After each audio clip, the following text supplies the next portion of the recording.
Friends, welcome back to our channel Lucky Gowda Kannada vlogs. ನಾನು ನಿಮ್ಮ ಪ್ರೀತಿಯ ಲಕ್ಷ್ಮಿ. ಹೇಗಿದ್ದೀರಾ ಫ್ರೆಂಡ್ಸ್? ಎಲ್ಲರೂ ಚೆನ್ನಾಗಿದ್ದೀರಾ ಅಂತ ಭಾವಿಸ್ತೀನಿ. ನಾನು ಕೂಡ ತುಂಬ ಚೆನ್ನಾಗಿದ್ದೀನಿ. ಇವತ್ತು ನಮ್ಮ ಹೊಲದಲ್ಲಿ ಮುನಿಯಪ್ಪನ ಮಾಡ್ತಾ ಇದ್ದೀವಿ. ಬನ್ನಿ ನಾವು ಯಾವ ರೀತಿ ಮುನಿಯಪ್ಪನ ಮಾಡ್ತೀವಿ ಅಂತ ನಿಮಗೂ ಕೂಡ ತೋರಿಸ್ತೀನಿ. ತಡ ಮಾಡದೆ ವಿಡಿಯೋನ ಸ್ಟಾರ್ಟ್ ಮಾಡೋಣ. ನಾವು ಯುಗಾದಿ ಆಗಿ ನೆಕ್ಸ್ಟ್ ಡೇ ಹೊಸ್ತೊಡಕ್ಕೆ ಮಾಡ್ತೀವಲ್ಲ, ಅವತ್ತೇ ಇಲ್ಲಿ ನಮ್ಮ ಹೊಲದಲ್ಲಿ ಮುನಿಯಪ್ಪನ ಮಾಡೋದು. ಪ್ರತಿ ವರ್ಷ ನಾವು ಹಾಗೆ ನಡ್ಸ್ಕೊಂಬಂದಿದ್ದೀವಿ. ಊರಲ್ಲೂ ಅಷ್ಟೇ ಎಲ್ಲರೂ ಅವತ್ತೇ ಮುನಿಯಪ್ಪನ ಮಾಡ್ತಾರೆ. ಬೆಂಗಳೂರು ಕೆಲ್ಸಕ್ಕೆ ಹೋಗಿರೋರೆಲ್ಲ ರಜಾ ಇದೆ ಅಂತ ಎಲ್ಲರೂ ಬಂದಿರ್ತಾರಲ್ವ, ಹಾಗಾಗಿ ಯುಗಾದಿ ಆಗಿ ನೆಕ್ಸ್ಟ್ ಡೇನೇ ಕೋಳಿ ಎಲ್ಲ ತೊಗೊಂಬಂದು ಮರಿ ಕಡಿಯೋರು ಮರಿ ಕಡಿತಾರೆ, ಕೋಳಿ ಕುಯ್ಯೋರು ಕೋಳಿ ಕುಯ್ಕೊತಾರೆ. ಅವ್ರು ಯಾವ ಥರ ನಡ್ಸ್ಕೊಂಬಂದಿರ್ತಾರೆ ಆ ಥರ. ಹಾಗಾಗಿ ಎಲ್ಲ ಹೊಲದಲ್ಲೂ ಮುನಿಯಪ್ಪನ ಮಾಡ್ತಾಯಿದ್ರು. ನಾವು ಬರಬೇಕಾದ್ರೆ ದಾರಿಯಲ್ಲೆಲ್ಲ ನೋಡಿಕೊಂಡೇ ಬಂದ್ವಿ.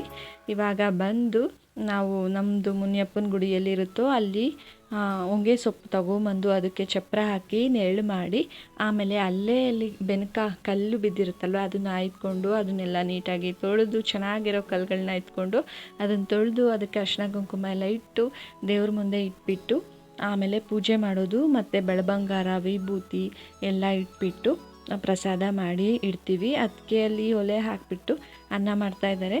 ನಾನು ಮತ್ತು ನೀತು ಮಾತ್ರ ಬಂದ್ವಿ. ಚಂದ್ರು ಆಫೀಸಿಗೆ ರಜಾ ಇಲ್ಲ ಅಂತ ಬೆಂಗಳೂರಿಗೆ ಅರ್ಲಿ ಮಾರ್ನಿಂಗೇ ಹೊರಟ್ಬಿಟ್ರು. ನಾವು ಕೂಡ ಹೆಂಗೆ ಹೋಗೋದು, ಗಾಡಿ ಇರಲಿಲ್ಲ, ತಮ್ಮ ಎಲ್ಲ ಪಾಪ ಅವರು ಎಲ್ಲೋ ಬ್ಯುಸಿ ಇದ್ದರು.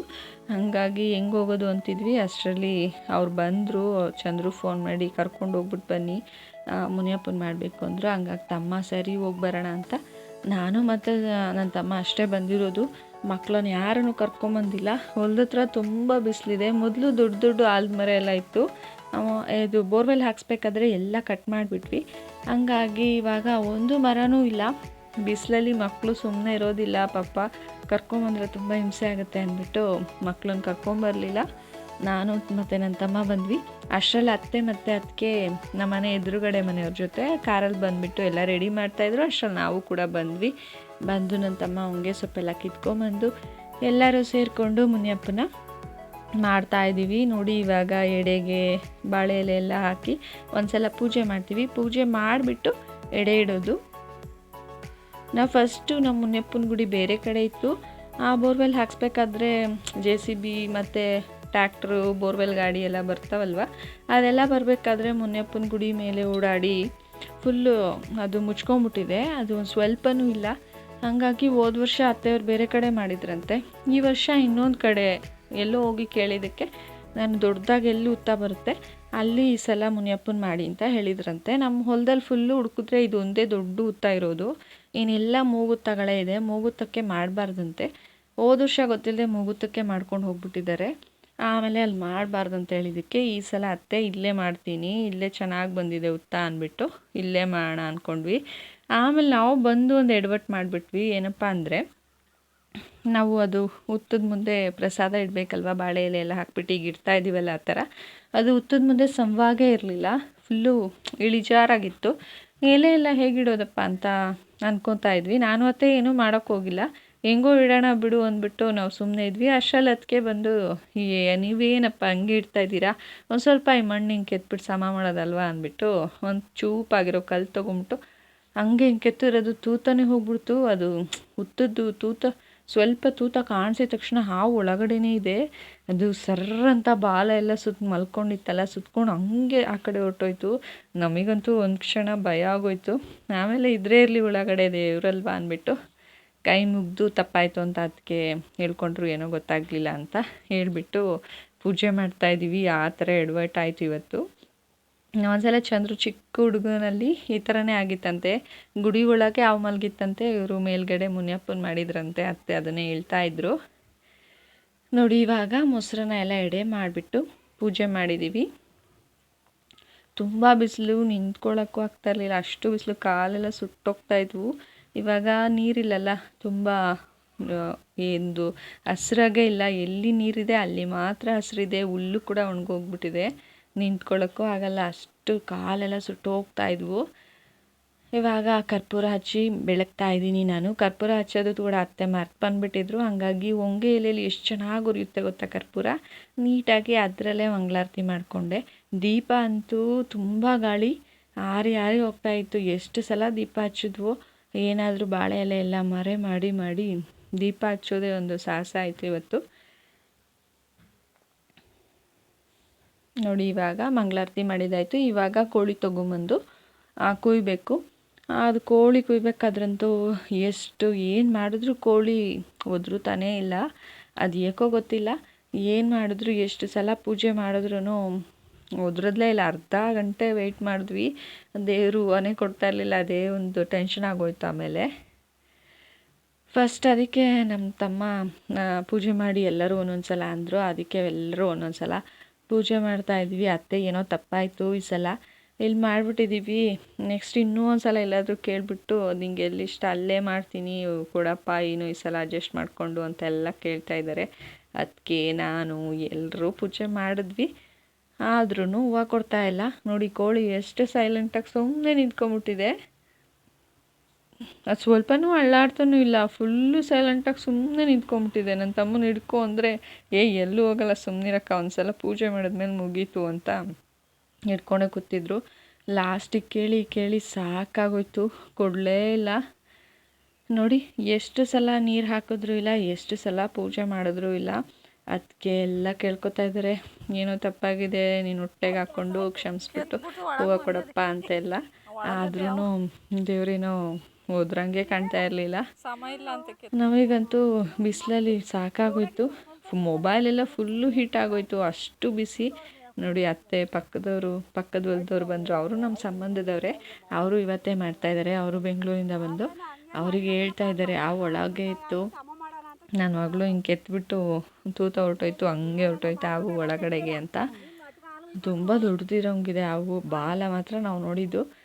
ಹಾವು ಅಂದ ತಕ್ಷಣ ಸ್ವಲ್ಪ ಭಯ ಅಲ್ವಾ, ಬಟ್ ನೋಡಲಿಕ್ಕೂ ಖುಷಿ ಒಂಥರ. ಆದರೆ ಕಾಣಿಸ್ಕೊಳ್ಳಲ್ಲ ಅಲ್ವಾ ದೇವರು. ಎಲ್ಲರಿಗೂ ಎಲ್ಲ ಟೈಮಲ್ಲೂ ಕಾಣಿಸ್ಕೊಳ್ಳಲ್ಲ, ಕೆಲವೊಂದು ಟೈಮಲ್ಲಿ ಮಾತ್ರ ಕಾಣಿಸ್ಕೊಳ್ಳುತ್ತೆ ಅಂತ ಹೇಳ್ತಾರಲ್ವ. ಮೊನ್ನೆ ಎಲ್ಲ ಅದಕ್ಕೆ ಹುಲ್ಕುಯ್ಯೋಕೆ ಬಂದಾಗ ಅಲ್ಲೇ ಓಡಾಡ್ತಾ ಇತ್ತಂತೆ. ಅದಕ್ಕೆ ಆ ಥರ ಪೂಜೆ ಮಾಡಿಲ್ಲ ಅಂದರೆ ಅಲ್ಲೇ ಕಾಣಿಸ್ಕೊಳ್ಳೋದೆಲ್ಲ ಆಗುತ್ತೆ ಅಂತ ಹೇಳ್ತಾ ಇರ್ತಾರೆ. ಹಾಗಾಗಿ ಸರಿ ಮಾಡಿಬಿಡೋಣ, ಯುಗಾದಿ ಆದಮೇಲೆ ಮಾಡಿದ್ರೆ ನೆಕ್ಸ್ಟ್ ಇಯರಿಗೆ ಸೇರಿಕೊಳ್ಳುತ್ತೆ. ಅದಕ್ಕೆ ಯುಗಾದಿ ಕರೆಕ್ಟಾಗಿ ಮಾಡಿಬಿಟ್ವಿ. ನೆಕ್ಸ್ಟ್ ನನ್ನ ತಮ್ಮ ನೀನೊಂದ್ಸಲ ಪೂಜೆ ಮಾಡು ಅಂದ, ಪೂಜೆ ಮಾಡಿದೆ.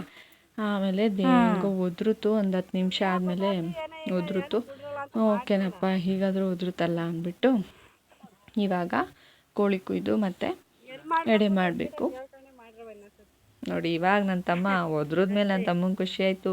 ಬಿಸಿಲಲ್ಲಿ ಫುಲ್ಲು ಚಕ್ಕಬಲ ಹಾಕೊಂಡು ಕುತ್ಕೊಂಡ್ಬಿಟ್ಟಿದ್ದ ನನ್ನ ತಮ್ಮ ಅಂತೂ. ಇವಾಗ ಪೂಜೆ ಮಾಡ್ತಾ ಇದ್ದಾರೆ. ಅತ್ತೆ ಆಲ್ರೆಡಿ ಕುಡ್ಲು ಮಸಿತಾ ಇದ್ದಾರೆ ಕೋಳಿ ಕುಯ್ಯಕ್ಕೆ. ಅವರು ಆ ಕಡೆ ನಮ್ಮ ಮನೆ ಹತ್ರ ಇರೋರು ಆಲ್ರೆಡಿ ಕೋಳಿ ಕುಯ್ದು ಎಲ್ಲ ಪುಕ್ಕ ಎಲ್ಲ ತೆರೆದು ಕ್ಲೀನ್ ಮಾಡ್ಕೊಂಡು ಹೋಗ್ತಾ ಇದ್ದಾರೆ. ನಮ್ಮದೇ ಲೇಟ್ ಆಯಿತು, ಹೂವು ಕೊಡಲಿಲ್ಲಲ್ಲ, ಸ್ವಲ್ಪ ಲೇಟ್ ಆಯಿತು. ನಾವು ಪ್ರತಿ ವರ್ಷ ಈ ಥರ ಕೋಳಿ ಕುಯ್ದೆ ಮುನಿಯಪ್ಪನ ಮಾಡೋದು. ಎಲ್ಲ ಹೊಲದಲ್ಲೂ ಮಾಡ್ತೀವಿ, ಬಟ್ ಎಲ್ಲ ಹೊಲದಲ್ಲೂ ಅಣ್ಣ ಅದಕ್ಕೆ ಮಾಡ್ಕೊತಾರೆ. ಇಲ್ಲಿ ಮಾತ್ರ ನಾವು ಬಂದು ಮಾಡ್ತೀವಿ. ಒಂದೊಂದು ಸಲ ಬರೆದಿದ್ದಾಗ ಅತ್ತೆ ಯಾರಾದರೂ ಹೋಗಿ ಮಾಡಿರ್ತಾರೆ. ಪ್ರತಿ ವರ್ಷ ನಾವೇ ಬಂದು ಮಾಡಬೇಕು ಅಂದ್ಕೋತೀವಿ, ಒಂದೊಂದು ವರ್ಷ ಆ ಥರ ಆಗಿಬಿಡುತ್ತೆ. ನೋಡಿ ಕೋಳಿ ಕುಯ್ದಾದ್ಮೇಲೆ ರಕ್ತ ಸ್ವಲ್ಪ ಮುಂದೆ ಬಾಳೆ ಎಲೆ ಮೇಲೆ ಹಾಕಿಬಿಟ್ಟು ಆಮೇಲೆ ಹುತ್ತದ ಮೇಲೆ ಹಾಕಬೇಕಂತೆ. ಅದು ನಂಗೆ ಗೊತ್ತಿಲ್ಲ. ಅತ್ತೆ ಹಾಕು, ಏನಾಗಲ್ಲ, ನನ್ನ ತಮ್ಮಂಗೆ ಭಯ ಒಳಗಡೆ ಹಾವಿದೆ ಅಂತ. ಏನಾಗಲ್ಲ, ಸೈಡಲ್ಲಿ ಸ್ವಲ್ಪ ಹಂಗೆ ಹಾಕು, ಅದು ಹಾಕಬೇಕು ಅಂತ ಅತ್ತೆ ಹೇಳ್ತಾ ಇದ್ದಾರೆ. ಅವ್ರ ಸಂಪ್ರದಾಯ, ಅವ್ರು ಹಿಂದಿನ ಕಾಲದಿಂದ ಹೆಂಗೆ ನಡ್ಸ್ಕೊಂಬಂದಿರ್ತಾರೆ ಆ ಥರ ಮಾಡಬೇಕಲ್ವ. ಹಾಗಾಗಿ ಅವ್ರು ಹೇಳ್ದಂಗೆ ನಾವು ಮಾಡಬೇಕು. ನೆಕ್ಸ್ಟು ಕೋಳಿಗೆ ಬಿಸಿನೀರಿಟ್ಟಿದ್ರು, ಇವಾಗ ಎಲ್ಲ ಕ್ಲೀನ್ ಮಾಡ್ತಾಯಿದ್ದೀವಿ. ಬಿಸಿಲಿಗೊಂದು ಇದು ಇರುವೆ, ಕಾಲೆಲ್ಲಿಟ್ರು ಇರುವೆ, ಬರೀ ಕೆಂಪು ಇರುವೆನೇ ಇದ್ದಾವೆ. ಎಲ್ಲೂ ನಮ್ಮದು ತೆಂಗಿನ ಸಸಿ ಇನ್ನೂ ಚಿಕ್ಕದು, ದೊಡ್ಡದಾದರೆ ಸ್ವಲ್ಪ ನೆರಳಾದರೂ ಇರುತ್ತೆ. ಎಲ್ಲ ಚಿಕ್ಕ ಗಿಡಗಳಿದೆ ಅಲ್ವಾ, ಅಡಿಕೆ ಗಿಡನೂ ಇನ್ನೂ ಚಿಕ್ಕದು, ಹಾಗಾಗಿ ಎಲ್ಲೂ ಒಂದು ಸ್ವಲ್ಪನೂ ನೆರಳಿಲ್ಲ. ಇದು ಒಂದು ತೆಂಗಿನ ಗಿಡ ಸ್ವಲ್ಪ ಇದಿತ್ತು, ಪಕ್ಕದ ಹೊಲ ಇದು, ಅಲ್ಲಿ ಒಲೆ ಹಾಕ್ಕೊಂಡು ಮಾಡ್ತಾಯಿದ್ದೀವಿ. ನೋಡಿ ಕೋಳಿ ಕ್ಲೀನ್ ಮಾಡಿಬಿಟ್ಟು ಇವಾಗ ಕೋಳಿನ ಸೀತಾ ಇದ್ದಾರೆ ಕೆಂಡದಲ್ಲಿ. ಕೋಳಿ ಸೀದು ಕ್ಲೀನ್ ಮಾಡಿ ನಾವು ಅಲ್ಲೇ ಇನ್ನು ಅಡುಗೆ ಎಲ್ಲ ಮಾಡೋದಿಲ್ಲ. ಕೋಳಿ ಕ್ಲೀನ್ ಮಾಡಿಬಿಟ್ಟು ಅದ್ರ ಈರಿ ಇರುತ್ತಲ್ಲ, ಲಿವರ್, ಅದನ್ನು ಕೆಂಡದಲ್ಲಿ ಸುಟ್ಬಿಟ್ಟು ದೇವರಿಗೆ ಎಡೆ ಇಟ್ಬಿಟ್ಟು ಬರ್ತೀವಿ ಅಷ್ಟೇ. ಆ ಥರ ನಾವು, ಕೆಲವರು ಅಲ್ಲೇ ಅಡುಗೆ ಮಾಡಿ ಜನ ಎಲ್ಲ ಕರೆದು ಊಟ ಹಾಕಿ ಆ ಥರ ಮಾಡ್ತಾರೆ. ಬಟ್ ನಮ್ದು ಆ ಥರ ಅಲ್ಲ, ನಾವು ಕೋಳಿ ಕುಯ್ದುಬಿಟ್ಟು ಈ ಥರ ಇರಿ ಮಾತ್ರ ಅದನ್ನು ಕೆಂಡದಲ್ಲಿ ಸುಟ್ಟು ಅಲ್ಲಿ ಇಟ್ಬಿಟ್ಟು ಪೂಜೆ ಮಾಡಿಬಿಟ್ಟು ಬಂದುಬಿಡ್ತೀವಿ. ನನ್ನ ತಮ್ಮ ಮತ್ತು ಅದಕ್ಕೆ ಇಬ್ಬರು ಸೇರಿಕೊಂಡು ಕೋಳಿ ಕ್ಲೀನ್ ಮಾಡ್ತಾ ಇದ್ದಾರೆ. ಅದು ಈರಿ ತಗೋಬೇಕಲ್ವ, ಅದಕ್ಕೆ ನೋಡಿ ತೆಗಿತಾ ಇದ್ದಾರೆ. ನಾನು ವೀಡಿಯೋ ಮಾಡ್ತಾಯಿದ್ದೆ, ವೀಡಿಯೋ ಮಾಡೋಕ್ಕೆ ಆಗಿಲ್ಲ, ಫೋನು ಬಿಸಿಲಿಗೆ ಅಷ್ಟು ಹೀಟ್ ಆಗೋಯ್ತು ನಂದು. ಕೊನೆಗೆ ನನ್ನ ತಮ್ಮನ ಫೋನ್ ಇಸ್ಕೊಂಡು ಅದರಲ್ಲಿ ಒಂದು ಸ್ವಲ್ಪ ವಿಡಿಯೋ ಮಾಡಿಕೊಂಡೆ. ಆಮೇಲೆ ಅದಕ್ಕೆ ಹೇಳಿದ್ರು, ತೆಂಗಿನ ಗಿಡದಲ್ಲಿ ಮೊದಲನೇ ಹೊಂಬಾಳೆ ಬಿಟ್ಟಿದೆ, ನೀವು ಪೂಜೆನೇ ಮಾಡಲಿಲ್ಲಲ್ಲ ಬಂದು ಅಂತ. ಅತ್ತೆ ಅವ್ರಿಗೇನು ಗೊತ್ತು, ಅವ್ರು ಬಂದೇ ಇಲ್ಲ ಪಾಪ, ಅವ್ರಿಗೆ ಗೊತ್ತೇ ಇಲ್ಲ. ನೀನು ಇವಾಗ ಹೇಳಿದ್ರೆ ಮೊದಲೇ ಜ್ಞಾಪಿಸೋದಲ್ವ, ಪೂಜೆ ಮಾಡ್ಬೋದಿತ್ತು ಅಂತೇಳಿ ಮೊಸರು ಮತ್ತು ಅನ್ನ ಎಲ್ಲ ಮಾಡಿದ್ವಲ್ವ ಎಡೆಗೆ ಅಂತ. ಸರಿ ಅದನ್ನೇ ಇಟ್ಬಿಟ್ಟು ಮತ್ತೆ ಹೋಗಿ ಒಂದೆರಡು ಬಾಳೆಹಣ್ಣು ತೊಗೊಂಡು ಹೋಗಿ ಪೂಜೆ ಮಾಡ್ಕೊಂಬ ಹೋಗಿ ಅಂದರು. ಅದು ತುಂಬ ಕೆಳಗಿದೆ, ನಾವು ಸೆಂಟ್ರಲ್ಲಿದ್ವಿ, ಮುನಿಯಪ್ಪನ ಮಾಡಿ ಸೆಂಟ್ರಲ್ಲಿ. ಹಾಗಾಗಿ ನಾನು ನನ್ನ ತಮ್ಮ ಬಂದ್ವಿ. ಅದು ಬೋರ್ವೆಲ್ ಹತ್ರನೇ ಇದೆ. ಹಾಗಾಗಿ ಬೋರ್ವೆಲ್ ಹತ್ರ ನೀರು ಇಟ್ಕೊಂಡು ಮರಕ್ಕೆ ನೀರೆಲ್ಲ ಹಾಕಿ ಅರಿಶಿನ ಕುಂಕುಮ ಇಟ್ಟು ಪೂಜೆ ಮಾಡ್ತಾಯಿದ್ದೀವಿ. ಆಲ್ರೆಡಿ 15 ಡೇಸ್ ಏನೋ ಆಯ್ತಂತೆ ಹೊಂಬಾಳೆ ಬಂದು. ಬಟ್ ಅವ್ರು ಯಾರೂ ಮಾಡೋಕ್ಕಾಗಿಲ್ಲ, ನಿನಗೆ ಅದೃಷ್ಟ ಐತೇನೋ, ನೀನೇ ಮಾಡು ನಿಮ್ಮ ಹೊಲದಲ್ಲಿ ಅಂತ ಹೇಳಿದ್ರು. ಆಯಿತು ಅಂತ ನೋಡಿ ಪೂಜೆ ಮಾಡ್ತಾಯಿದ್ದೀನಿ. ಇದು ಮೊದಲನೇ ಮರ ಫಸಲು ಕೊಡ್ತಾ ಇರೋದು. ಎಲ್ಲ ಒಳ್ಳೆಯದಾಗಲಿ ಅಂತ ಬೇಡ್ಕೊಂಡು ಪೂಜೆ ಮಾಡಿ ಮತ್ತು ಪ್ರಸಾದ ಎಲ್ಲ ಇಟ್ಬಿಟ್ಟು ಕೈ ಮುಗಿದು ಅಲ್ಲಿಂದ ಹೊರಟ್ವಿ. ಮತ್ತು ನೋಡಿ, ಇದು ಮೊದಲನೇ ಹೊಂಬಾಳೆ ಓಪನ್ ಆಗಿರೋದು ಇದು. ಮತ್ತು ಆ ಕಡೆ ಎಲ್ಲ 3-4 ಬಿಟ್ಟಿದೆ, ಚೆನ್ನಾಗಿ ಬಂದಿದೆ. ಇದೊಂದೇ ದೊಡ್ಡ ಮರ, ಅದು ಮುಸ್ಕಿನ ಜೋಳ ಹಾಕಿದ್ದಾರೆ ಹಸುಗೆ ಅಂತ ಹೇಳಿಬಿಟ್ಟು. ಅದರೊಳಗೆ ಮರಗಳಿವೆ. ಬೋರ್ವೆಲ್ ಕೂಡ ಇದೇ ತುಂಟದಲ್ಲೇ ಇರೋದು ನಮ್ಮದು. ಆ ಕಡೆ ನಾನು ಅದೆಲ್ಲ ವಿಡಿಯೋ ಮಾಡೋಕ್ಕಾಗಲಿಲ್ಲ, ಇಷ್ಟು ಮಾತ್ರ ಮಾಡ್ಕೊಂಡ್ವಿ. ಹಾಗೆ ಬೋರ್ವೆಲ್ಲಲ್ಲೂ ಕೂಡ ನೀರು ಬರ್ತಾಯಿತ್ತು. ಬಿಸಿಲಿಗೆ ನೀರು ಬೇಕೇ ಬೇಕಲ್ವ, ನೀರು ಕುಡ್ಕೊಂಡು ನಾವು ಕೂಡ ಹೊರಟ್ವಿ. ಇಲ್ಲೂ ಕೂಡ ಅಷ್ಟೇ, ಅದು ತೆಂಗಿಂದು ಅದು ಗರಿ ಇದೆಯಲ್ಲ ಮುಸ್ಕಿನ ಜೋಳ, ಅದ್ರ ಮೇಲೆ ಕರ್ಪೂರ ಇಟ್ಕೊಂಡು ಹಚ್ಚಿದ್ವಿ. ಎಷ್ಟು ಚೆನ್ನಾಗಿ ಉರಿಯುತ್ತೆ ಗೊತ್ತಾ, ಯಾವುದು ಕರ್ಪೂರ ಬೆಳಗೋದಿದೆ ಬೇಕಾಗಲ್ಲ, ಅಷ್ಟು ಚೆನ್ನಾಗಿ ಉರಿಯುತ್ತೆ. ಕರ್ಪೂರ ಹಚ್ಚಿ, ಕರ್ಪೂರ ಅದು ಅಲ್ಲೇ ಇಟ್ಬಿಟ್ಟು ಬಂದರೆ ಆಮೇಲೆ ಗಿಡದ್ದು ಅದೆಲ್ಲ ಇದೆಯಲ್ವ, ಅದು ಒಣಗಿರೋದು ಗರಿಗೆಲ್ಲ ಹತ್ಕೊಂಡ್ಬಿಡುತ್ತೆ ಅಂತ ಭಯ. ಹಂಗಾಗಿ ಅಲ್ಲೇ ವೆಯ್ಟ್ ಮಾಡಿ ಕರ್ಪೂರ ಎಲ್ಲ ಹಾರಿದ್ಮೇಲೆ ಅಲ್ಲಿಂದ ಬಂದ್ವಿ. ಭಯ ಅಲ್ಲ, ತೋಟ ಅಂದಮೇಲೆ ಮೊದಲನೇ ಗಿಡ ಫಸಲು ಬಿಡ್ತಾಯಿದೆ. ಆಮೇಲೆ ನಾವು ಪೂಜೆ ಮಾಡೋಕ್ಕೋಗಿ ಎಡವಟ್ಟು ಮಾಡಬಾರ್ದು. ಕೈ ಮುಗಿದು ಒಳ್ಳೇದಾಗಲಿ ಅಂತ ಎಲ್ಲ ಬೇಡ್ಕೊಂಡ್ವಿ. ಇದು ನಮ್ಮದು ಹೊಲ ಆಗಿರೋದ್ರಿಂದ ಫಸ್ಟ್ ಫಸಲು ಬರಲಿ ಅಂತ, ಎಲ್ಲಿ ಚೆನ್ನಾಗಿ ಎಲ್ಲ ಬೆಳೀಲಿ ಅನ್ನೋದು ನಮಗೂ ಆಸೆ ಅಲ್ಲ. ಕೇಳಿಕೊಂಡು ಸ್ವಲ್ಪ ಊಟ ಮಾಡಿಬಿಟ್ಟು ಅದಕ್ಕೆ ಸಾಂಬಾರು, ಬೊಬ್ಬಟ್ಟಿನ ಸಾಂಬಾರು, ಮೊಸರು ಎಲ್ಲ ತೊಗೊಬಂದಿದ್ರು. ಅನ್ನ ಕೂಡ ತುಂಬ ಮಾಡಿದರು. ಅಲ್ಲೇ ಕೂತ್ಕೊಂಡು ಸ್ವಲ್ಪ ತಿಂದುಬಿಟ್ಟು ಮತ್ತೆ ಮನೆಗೆ ಹೊರಟ್ವಿ. ಮನೆಯಲ್ಲಿ ಮಟನ್ ಎಲ್ಲ ತಂದು ಇಟ್ಟಿದ್ದಾರೆ ಆಂಟಿ. ನಾವೇನು ತರೋದು ಬೇಡ ಅಂದ್ಕೊಂಡ್ವಿ, ಚಂದ್ರು ಹೋಗ್ಬಿಟ್ರಲ್ಲ ಊರಿಗೆ, ಇನ್ನೇನು ನಾವು ಮಾಡೋಕ್ಕೊಂಥರ ಬೇಜಾರು ಅವ್ರು ಊರಿಗೆ ಹೋದ್ಮೇಲೆ ಅಂದ್ಬಿಟ್ಟು ಏನೂ ಮಾಡಲ್ಲ ಅಂದ್ವಿ. ಆಂಟಿ ಚೀಟಿ ಹಾಕಿರಲಿಲ್ಲ, but ತೊಗೊಂಡಿದ್ರು 1-2 kg mutton.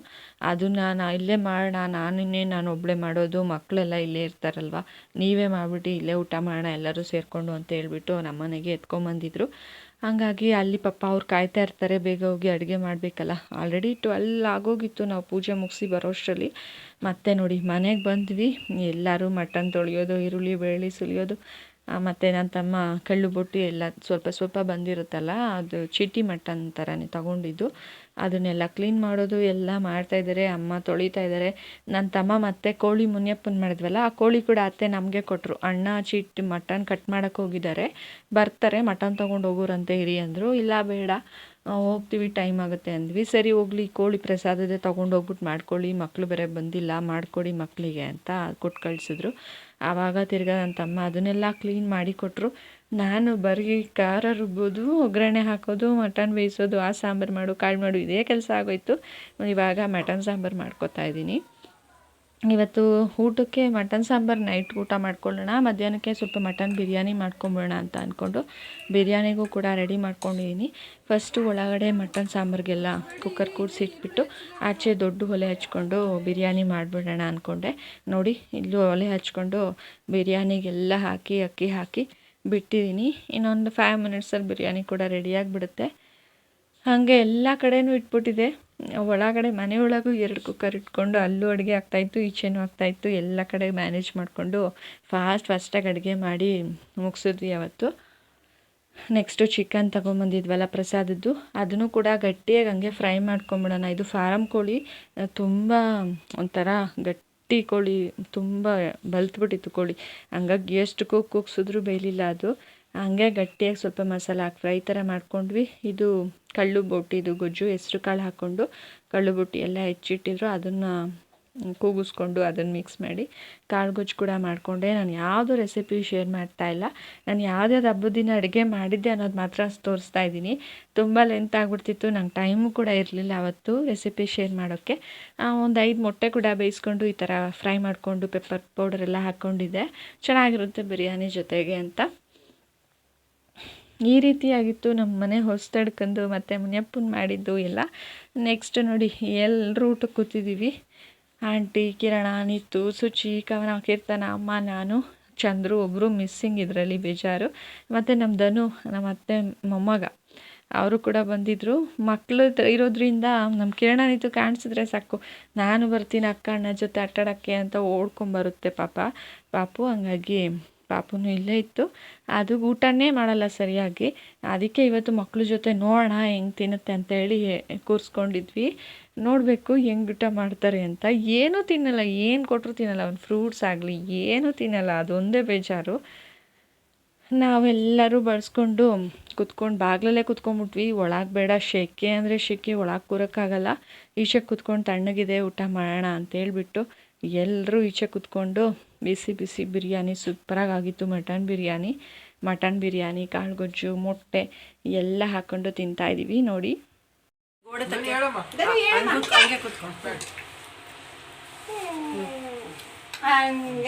Very good ಬಾಯ್.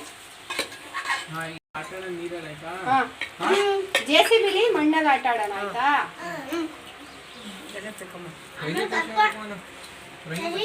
ಧನುಗೂ ಕೂಡ ಏನೇನೋ ಕತೆ ಹೇಳ್ಕೊಂಡು ನಾನು ಫಸ್ಟಾ ನೀನು ಫಸ್ಟಾ ಅಂತ ಮಾಡಿಕೊಂಡು ಅವ್ರಿಗೂ ಕೂಡ ಊಟ ಮಾಡಿಸಿದ್ವಿ. ಪರವಾಗಿಲ್ಲ, ಒಂದು 6-7 ಬಿರಿಯಾನಿ, ಸ್ವಲ್ಪ ಮೊಟ್ಟೆ ಎಲ್ಲ ತಿಂದ್ಕೊಂಡ್ರು. ಹಂಗೆ ಖುಷಿಯಾಗಿ ಎಲ್ಲರೂ ಊಟ ಮಾಡ್ಕೊಂಡ್ವಿ. ನೆಕ್ಸ್ಟು ಅವತ್ತಿನ ದಿನ ಏನಿರಲಿಲ್ಲ, ಸಂಜೆ ಎಲ್ಲ ಟೀ ಕುಡಿದು ರಾತ್ರಿಗೂ ಕೂಡ ಮಟನ್ ಸಾರಿತ್ತಲ್ಲ, ಅದಕ್ಕೆ ರೈಸೇ ಮಾಡ್ಕೊಂಡ್ವಿ. ಮುದ್ದೆ ಏನು ಬೇಕಾಗಿರಲಿಲ್ಲ, ಸ್ವಲ್ಪ ಲೇಟಾಗಿ ಬಿರಿಯಾನಿ ತಿಂದಿದ್ದರಿಂದ ರೈಸ್ ಮಾಡಿಕೊಂಡು ನೈಟು ಎಲ್ಲರೂ ಊಟ ಮಾಡಿಬಿಟ್ಟು ಬಾಳೆಹಣ್ಣು ತಿಂದು ಎಲೆಡ್ಕೆ ಹಾಕೋತಾ ಇದ್ದೀವಿ. ಇದೊಂದು ಕಾಮನ್ ನಮ್ಮನೆ. ನಾನು ಊರಿಂದ ಬಂದಾಗ ಎಲ್ಲರೂ ಇಲ್ಲೇ ಇರಬೇಕು, ಇಲ್ಲೇ ಊಟ ಮಾಡಿಬಿಟ್ಟು ಎಲ್ಲರೂ ಎಲೆಡ್ಕೆ ಹಾಕ್ಕೊಂಡು ಆಮೇಲೆ ಅವ್ರ ಮನೆಗಳಿಗೆ ಹೋಗೋದು. ಹಂಗಾಗಿ ಆಂಟಿ ಅದೇ ಹೇಳ್ತಾಯಿದ್ರು, ನೀನು ಬಂದರೆ ಅಂತೂ ನಮ್ಗೆ ಫಿಕ್ಸು, ರಾತ್ರಿ ಇವತ್ತು ಲೇಟಾಗೇ ಮನೆಗೆ ಹೋಗೋದು ಅಂತ. ಹೀಗಿತ್ತು ಫ್ರೆಂಡ್ಸ್ ನಮ್ಮ ಮನೆ ಹೊಸ್ತೊಡಕಿನ ದಿನ, ಮತ್ತು ನಮ್ಮ ಹೊಲದಲ್ಲಿ ಮಾಡಿದ್ದು ಮುನಿಯಪ್ಪಂದು ಪೂಜೆ. ನಿಮಗೂ ಕೂಡ ಈ ವ್ಲಾಗ್ ಇಷ್ಟ ಆಗಿದೆ ಅಂತ ಅನ್ಕೋತೀನಿ. ಇಷ್ಟ ಆಗಿದ್ರೆ ಪ್ಲೀಸ್ ನನ್ನ ಚಾನಲ್ಗೆ ಸಬ್ಸ್ಕ್ರೈಬ್ ಮಾಡ್ಕೊಳ್ಳಿ, ನನ್ನ ವೀಡಿಯೋಸ್ಗೆ ಲೈಕ್ ಮಾಡಿ, ಕಮೆಂಟ್ ಮಾಡಿ, ಶೇರ್ ಮಾಡಿ ಫ್ರೆಂಡ್ಸ್. ಪ್ಲೀಸ್ ನನಗೆ ಸಪೋರ್ಟ್ ಮಾಡಿ. ನಿಮ್ಮ ಸಪೋರ್ಟ್ ನನಗೆ ತುಂಬಾ ಅವಶ್ಯಕತೆ ಇದೆ. ನೆಕ್ಸ್ಟ್ ವ್ಲಾಗ್ ಜೊತೆ ಸಿಗ್ತೀನಿ. ಅಲ್ಲಿವರೆಗೂ take care, love you all, bye bye friend.